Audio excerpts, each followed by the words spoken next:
तर नमस्कार मित्रांनो, आजच्या ब्लॉगमध्ये तुमचं सहर्ष स्वागत आहे आणि व्हिडिओ शेवटपर्यंत बघा. पहिल्यांदा तर मी गेलो ह्या साईटवर आणि आज आम्ही तिघच होतो कामावर. पहिल्यांदा तर आपल्याला जिन्याचे 2च टप्पे राहिले होते, ते पहिला मारायचे होते. एक मारून घेतला आणि शेवटचाच राहिला होता टप्पा, तो पण मारायला सुरुवात केली.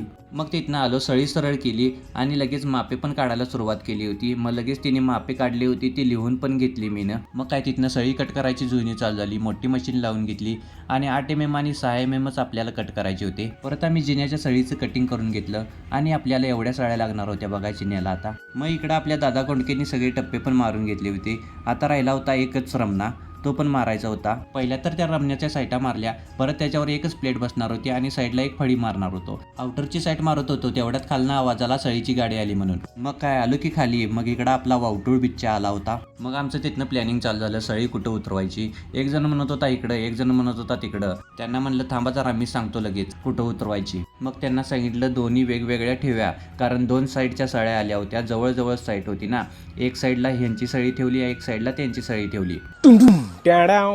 मग काय गुंडूभाऊ पण म्हणला मला पण घे ब्लॉगमध्ये. मग काय तिथनं गेला, त्याला भाडं होतं लगेच. मग अशी आपण सळी कट केली होती, त्याच्या आता रिंगा मारायच्या होत्या. रिंगा मारायला गेलो तर ठिया इथं नव्हता. मग काय ठिया तयार करूया म्हणलं. पहिल्यांदा तर ठिया तयार करून घेतला. मग काय चालू केलं की आपलं रिबीट. 110 रिंगा तोडल्या होत्या. 9 3च्या 50, 13 3च्या 50 आणि 16 4च्या 10 अशा 3 प्रकारच्या रिंगा लागणार होत्या. आणि इकडं मामा लगेच त्या माळ्यातल्या साईटवरनं 2 तक्ते घेऊन आले बघा बाहुबलीगत. आणि थोड्या रिंगा मारल्या आणि परत वर काय करायला लागल्यात बघून या म्हणलं चला.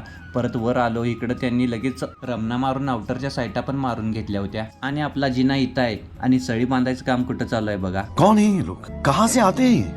आणि आज आम्ही तिघच होतो कामावर. आपले इंजिनियर पण आले नव्हते आज कामावर. तिथनं आम्ही लगेच टप्पे बांधायला सुरुवात केली. मग काय आता आपले 5 टप्पे पण बांधून तयार झाले होते. आता आपली झाली होती सुट्टी. राहिलेलं काम आम्ही उद्या करणार होतो. चला तर भेटूया पुढच्या ब्लॉगमध्ये. व्हिडिओ आवडला असेल तर लाईक, फॉलो, शेअर नक्की करा आणि यूट्यूबवर बघत असाल तर सबस्क्राईब पण करा.